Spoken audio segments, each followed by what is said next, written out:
Hi everyone, welcome back to my channel. I hope you are all doing well.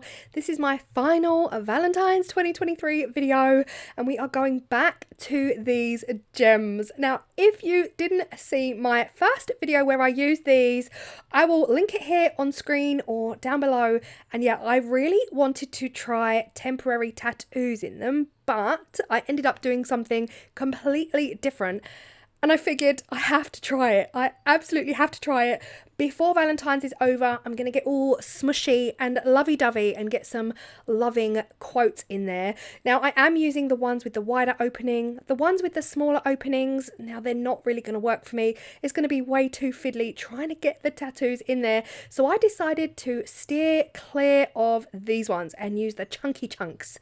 I am going to be using these beautiful mica powders by Resin Pro. Now, if you've been with me a couple of years, you would have seen these many times on my channel. Haven't used them in a while. I'm going to be using the pink and I'm going to be using the silver.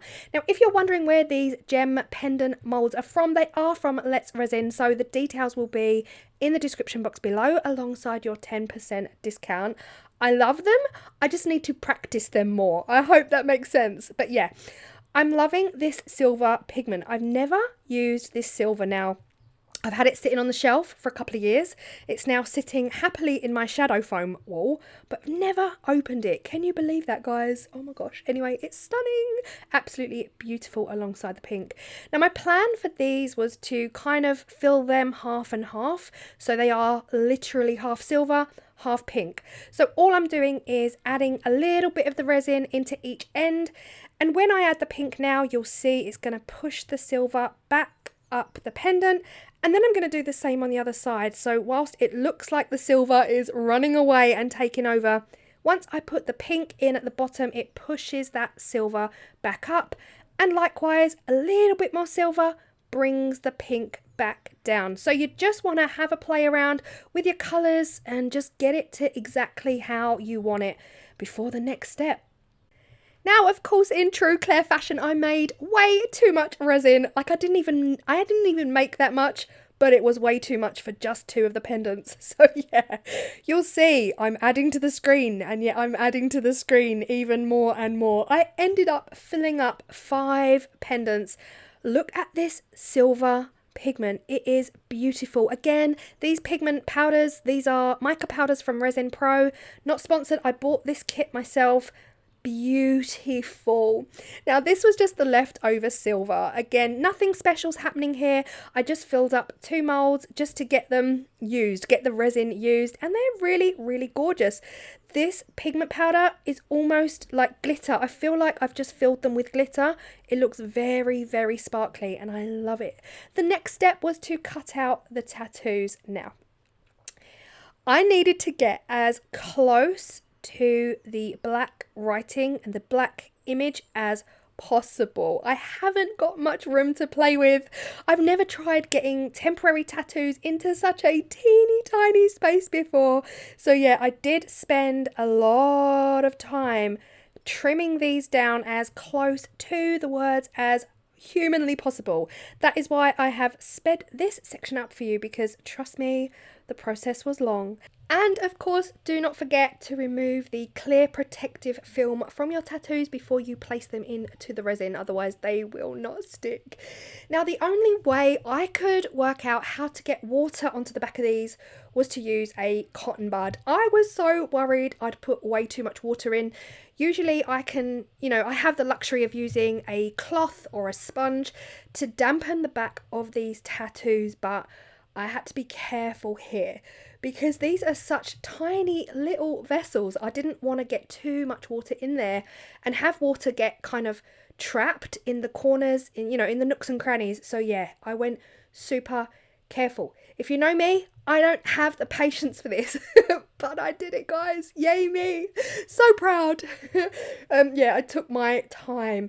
And these tweezers I bought them. They were actually part of a Cricut tools kit, not Cricut branded, but I bought a set of tools to use with my vinyls and my Cricuts. And yeah, I forgot I had these. Super handy. And then once the water has done the job, it's ready to peel away from the tattoos.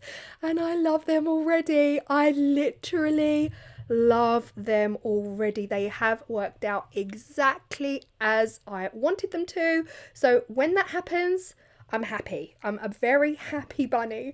All I do then is kind of manipulate the paper, push the paper until I can feel it. I can physically feel it sliding away from the tattoo. Now, if you are new to my channel, these are temporary tattoos for your skin, but they work perfectly with resin and also with Jesmonite and Ecopores. So yeah, apply them exactly the same way like you saw me do. Put them down, add water to the back. Now, of course, I have added a lot of water, not too much water, I haven't drowned them, of course, but I do need to spend time now using a dry cotton bud. So yeah, I do spend a good 5 to 10 minutes dabbing in and around, all around the tattoo, very gently over the tattoo, just to make sure that all water has gone. I then left them sitting, just for extra precaution, I left them sitting on my heat mat for an hour before I then added the clear coat on top. And I am in love with these right now. I went real careful filling them up. I didn't dome them. I didn't fill them right to the very top with a dome because I really wanted to use my alcohol spray. With really small molds like this, you have to be so careful with heat.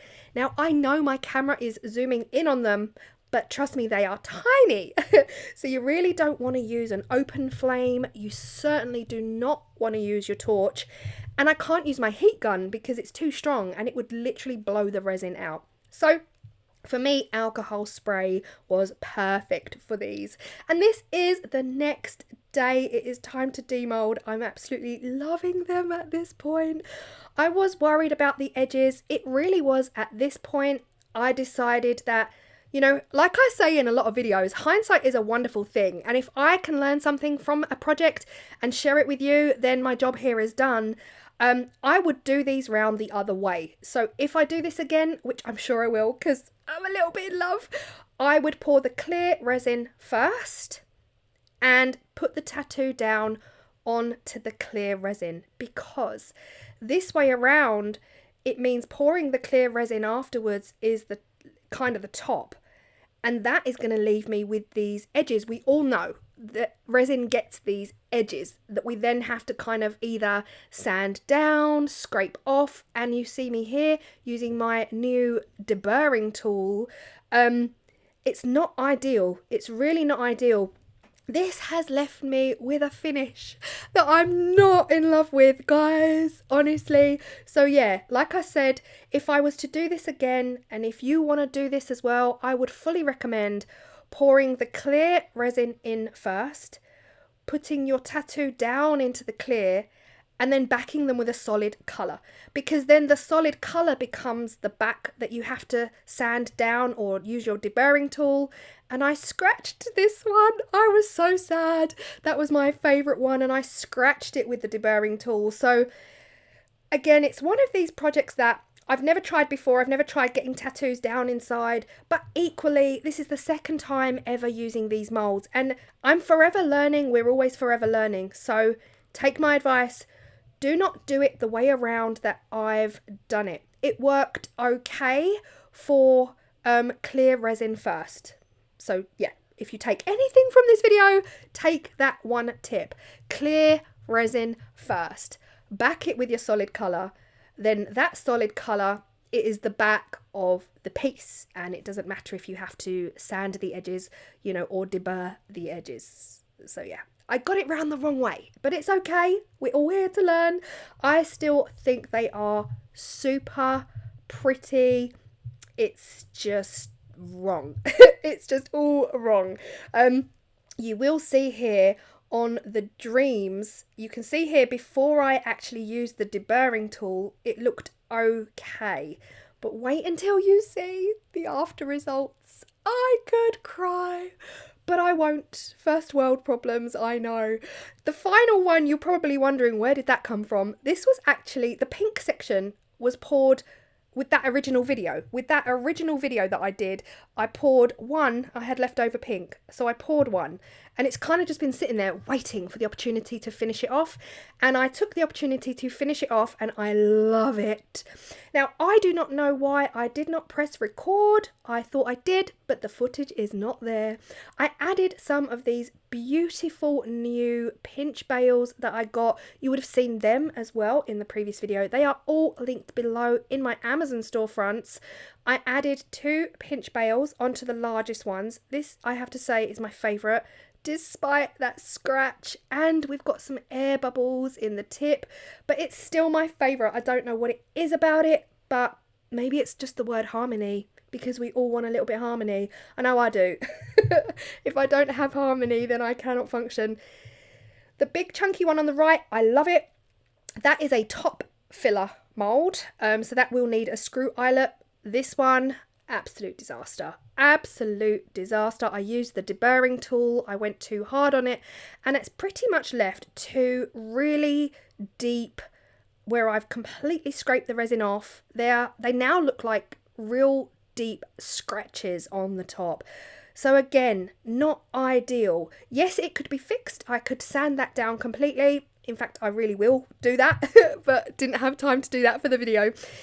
Basically, the one that says Dreams, I'm going to grab that. I'm going to sand it vigorously on some sandpaper to completely sand the top of that back. Then add a top coat of resin to fix it, because you can see the edges are shocking. Whereas I did use the deburring tool on this one, and it doesn't look so bad. It doesn't look so bad at all. And this one doesn't look so bad at all, despite the scratch. But whatever I did on this one, look at it. You can barely even see it. We'll just pretend that didn't happen and ignore that one. This one I really love. I don't know what it is about it. I think it's the rose tattoo. It's a really nice chunky rose tattoo, really bold, and I love that. But yeah, I hope this video has inspired you. I did enjoy creating it, but please take that advice from me. If you're going to recreate this, design your own ones and add temporary tattoos. This is very specific to temporary tattoos. Do your clear resin first, and then you can back it in a solid colour, and then the backs don't. The backs do matter, but the backs don't matter as much as the fronts. It's the finish on the front that you're really looking for. So yes, I did it round the wrong way. Lesson learned to me, and hopefully a great tip to pass on to you. But despite all that, I think they're so pretty. I think they're very princessy. Let me know your thoughts, and I hope I've inspired you, and I will see you all in the next video. Bye. Appalachian sunrise meets my skin. Even with my eyes still closed, I can feel it coming in. Golden, golden, I'll follow only golden, golden, golden, golden things.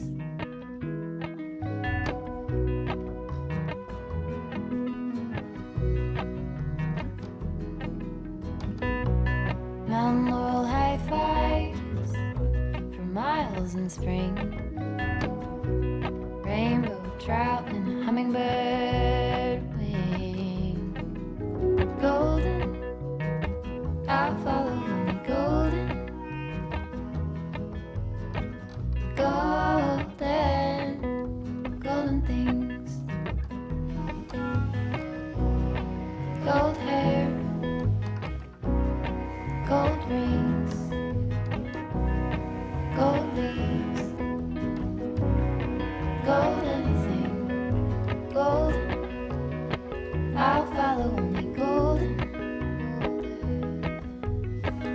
golden, golden things.